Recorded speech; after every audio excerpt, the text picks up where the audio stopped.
Assalamualaikum warahmatullahi wabarakatuh. Perkenalkan, nama saya Siti Nurma Puspitasari dari Prodi Pendidikan Guru Madrasah Ibtidaiyah. Nah, kali ini saya akan membahas tentang alat indera telinga. Apa sih telinga itu?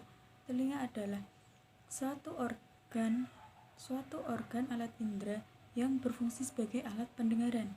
Nah, di dalam telinga itu juga terdapat bagian-bagiannya. Yang pertama yaitu ada bagian luar, bagian tengah, dan bagian dalam.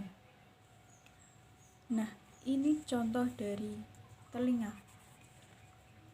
Yang pertama yaitu ada bagian luar yang berisi daun telinga dan saluran telinga.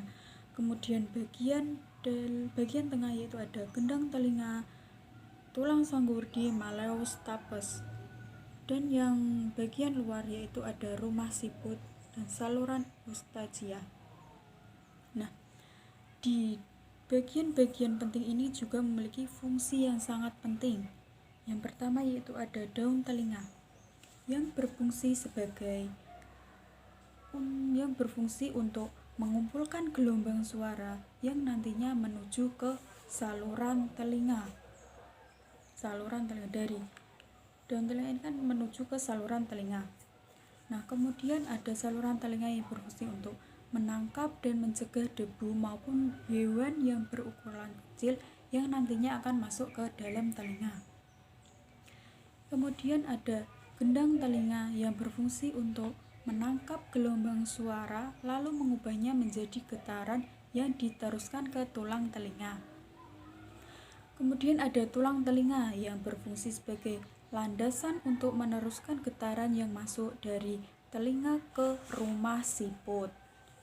Nah, kemudian ada saluran eustachius yang berfungsi untuk menghubungkan ruang telinga tengah dengan rongga mulut atau faring dengan menjaga tekanan udara telinga tengah dan saluran di telinganya agar terlihat seimbang.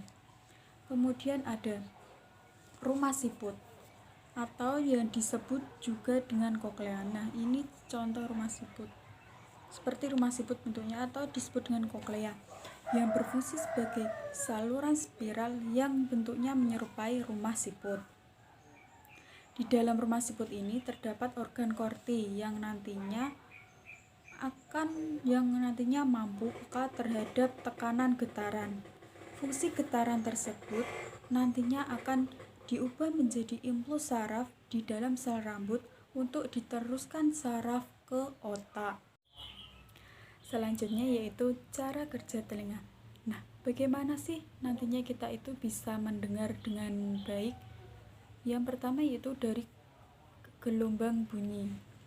Gelombang bunyi yang masuk pertama melalui daun telinga. Nah, gelombang bunyi tersebut akan disalurkan ke telinga bagian tengah melalui saluran telinga. Ini saluran telinga. Kemudian nanti diteruskan ke gendang telinga.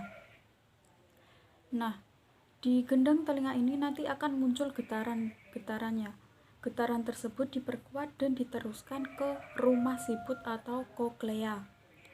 Nah, nanti di rumah siput ini getaran tersebut akan diubah menjadi impuls saraf, yang nantinya impuls saraf ini akan diteruskan ke otak, sehingga kita bisa merasakan sensasi mendengar dan mengerti maksud dari suara tersebut. Nah, itulah penjelasan dari saya tentang sistem alat indera telinga beserta cara kerjanya. Sekian dari saya. Wassalamualaikum warahmatullahi wabarakatuh.